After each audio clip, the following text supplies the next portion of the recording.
The lady who met me at the local family planning service treated me as rudely as anyone could treat someone. There was no caring or concern in her manner. No options were presented to me.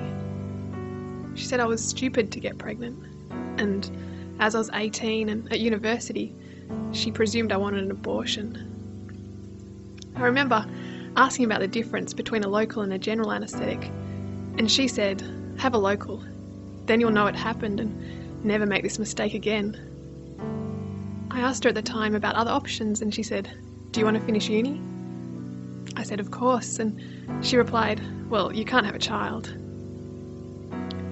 I don't remember making the decision, just that this was what I was expected to do. It seemed there'd be no support and no future for me if I were to have this child. Hi, my name's Rowan. I'm one of the organisers of Free Money for New Lives.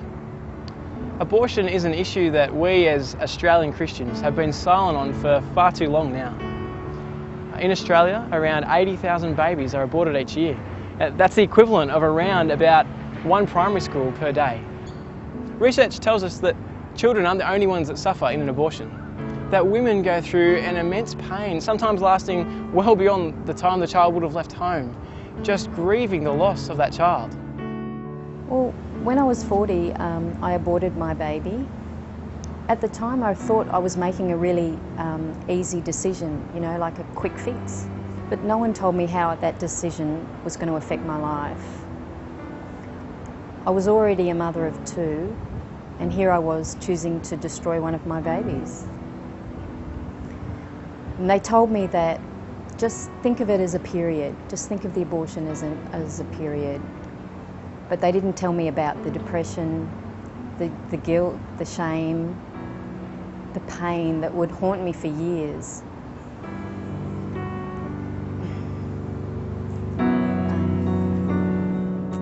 Imagine if we could make a difference for these women and children. Imagine if we could come up with a plan that would support these women if they wanted to go through with their pregnancy. Imagine if we could be part of something which changed the nation's views on abortion, which educated women on the choices that they can make and showed people lives transformed by Jesus. Imagine if Christians could put out a hand to those screaming for help, to those struggling through the darkest stage of their lives, and walked with them. We found a way to use money that we weren't even expecting to make a massive difference on this issue. On December the 8th, those who receive Family Tax Benefit A will be given $1,000 per child from the government. With this money, Christians could support a variety of Christian ministries. But imagine what a unified front could do. Imagine what we could do if we gave only half of this money and put it towards the cause of the unborn. All it would take would be just 10 people from each church in Sydney, and we'd raise over $1 million. Now I reckon that'd make a difference. We've come up with a plan, and if you're willing to support it, it could have a tremendous effect. The plan has 3 aims.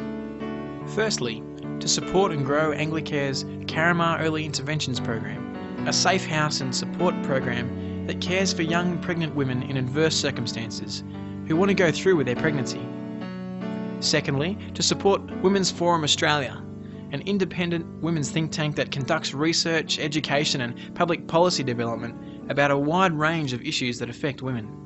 WFA advocate for life-affirming, pro-woman alternatives to abortion.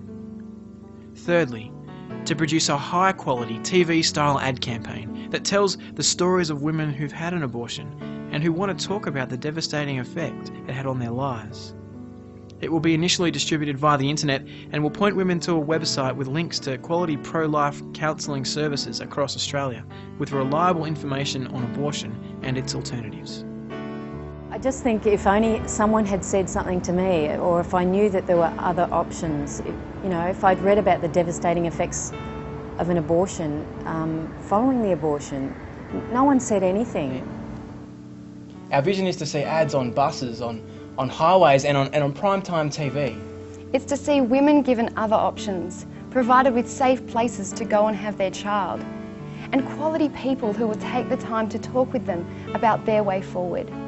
It's to see a shift in the way the nation thinks, that maybe, just maybe, abortion isn't such a painless option after all. Friends, our prayer is that this might be the start of something big. That as we join together, God might use us to make a difference in the lives of these women and children. So I know some of you have had an abortion and you know what this feels like.